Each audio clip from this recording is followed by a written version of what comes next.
వే gold trusted gold buyers మీరు తాకట్టు పెట్టిన బంగారాన్ని విడిపించి ఈ రోజు ఉన్న మార్కెట్ ధరకు కొనబడను.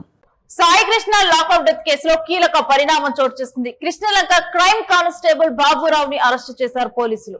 ఇక సాయి కృష్ణ మరణంలో కానిస్టేబుల్ పాత్ర ఉన్నట్లు నిర్ధారణ చేయడం జరిగింది. ఈ కేసులో ఇప్పటికే సిఐ నాగరాజును అరెస్టు చేయడం జరిగింది. ఇక ఇందులో ఇద్దరు కానిస్టేబుల్ ఇన్వాల్వ్ అయినట్లుగా గుర్తించడం జరిగింది. వాళ్ళ ఇళ్లకి వెళ్లడం జరిగింది అరెస్ట్ చేయడానికి. కానీ అక్కడ వాళ్ళు అందుబాటులో లేకపోవడం, పరారిలో ఉన్నట్లుగా కూడా గుర్తించడం జరిగింది. ఇక ఇప్పుడు ఒకరిని అదుపులోకి తీసుకోవడం జరిగింది. కృష్ణలంక క్రైమ్ కానిస్టేబుల్ బాబురావును పోలీసులు ఇప్పుడు అదుపులోకి తీసుకున్నారు. ఇక సిట్ విచారణలో సంచలనమైన విషయాలు వెలుగులోకి వచ్చినటువంటి అంశం మనం చూసాం. 3rd డిగ్రీ వల్లే సాయికృష్ణ మృతి చెందినట్లుగా సిట్ గుర్తించింది. సోమవారం హైకోర్టులో సాయికృష్ణ మిస్సింగ్ కేసుపై విచారణ ఉంది. ఇక హైకోర్టులో హెబియస్ కార్పస్ పిటిషన్ వేశారు. ఇక ఈ రోజు అది విచారణ జరగబోతోంది.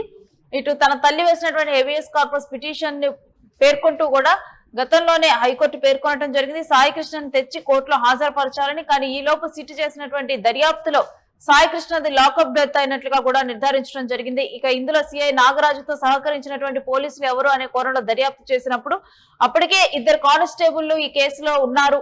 ఎప్పుడైతే నాగరాజును అదుపులోకి తీసుకున్నారో అప్పటి నుంచి కూడా వాళ్ళిద్దరు కనిపించట్లేదు అన్నట్టుగా గుర్తించడం జరిగింది. ఇక ఆ తరువాత ఇప్పుడు బాబురావును పోలీసులు క్రైమ్ కానిస్టేబుల్ బాబురావును పోలీసులు అదుపులోకి తీసుకున్నారు.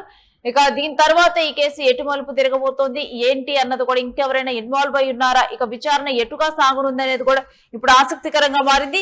ఇక మరొక వైపు ఇటు సాయికృష్ణ మిస్సింగ్ కేసు పిటిషన్ మీద అయితే హైకోర్టులో విచారణ జరగబోతోంది. తన కొడుకు కనిపించడం లేదని గతంలోనే సాయికృష్ణ తల్లి విజయలక్ష్మి హైకోర్టును ఆశ్రయించారు.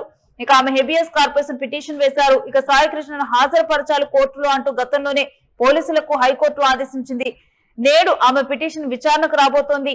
ఇక ఇప్పటికే సాయికృష్ణ మిస్సింగ్ మీద రాష్ట్ర ప్రభుత్వం సిట్ ఏర్పాటు చేయగా అధికారులు విచారణ చేపట్టారు. అతని లాకప్ డెత్ అని తేలింది. సిట్ విచారణలో తీవ్రంగా కొట్టడం వల్లే సాయికృష్ణ మరణించినట్లుగా తేలటంతో సిఐ నాగరాజును సిట్ అధికారులు అరెస్టు చేశారు. ఇక మిస్సింగ్ కేసు కాస్త ఇప్పుడు లాకప్ డెత్ కేసు లాగా మారింది. ఇక దీంట్లో అంటే సాక్షిగా గానీ ఆ సమయంలో సాయికృష్ణను అక్కడ నుంచి కనిపించకుండా లాకప్ లో చనిపోయినటువంటి సాయికృష్ణను కనిపించకుండా మాయం చేసినటువంటి వ్యక్తుల్లో ఇటు సిఐ బాబురావు ఉన్నట్లుగా సిట్ అధికారులు గుర్తించడం జరిగింది. ఇప్పుడు తనను అదుపులోకి తీసుకున్నారు. ఇక ఆ తరువాత ఇక బాబురావును కూడా సిట్ అధికారులు విచారిస్తారు. ఆ విచారణలో ఎటువంటి విషయాలు వెల్లడవుతాయి, ఏంటి, ఏ విధంగా అంటే కావాలని చెప్పి సాయికృష్ణను లాకప్ డెత్ అయ్యే విధంగా ప్రవర్తించారా, లేకపోతే అనుకోకుండా జరిగిందా, అసలు ఏ విధంగా ఇది జరిగింది, ఎందుకు తన అదుపులోకి తీసుకున్నారు, ఇంకా కూడా ఈ కేసులో బయటకు రావాల్సిన అంశాలు చాలా ఉన్నాయి.